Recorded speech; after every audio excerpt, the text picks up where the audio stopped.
So today I will be showing you guys how to make some really good chili in an Instapot.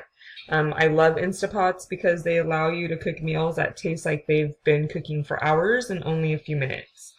Before you start cooking, you should prepare the ingredients.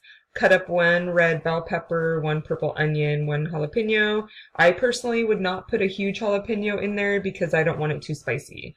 I've also learned the hard way that if you put jalapeno seeds in foods, it'll make it super spicy. Open up 16-ounce cans of, open up one 16-ounce can of roasted tomatoes. Any kind of flavor, I guess, would be okay. Kidney beans, pinto beans, black beans, and a 6-ounce can of tomato paste. You also want to measure out 1 cup of beef stock. So the go-to seasoning that I always use for my chili is the fajita blend.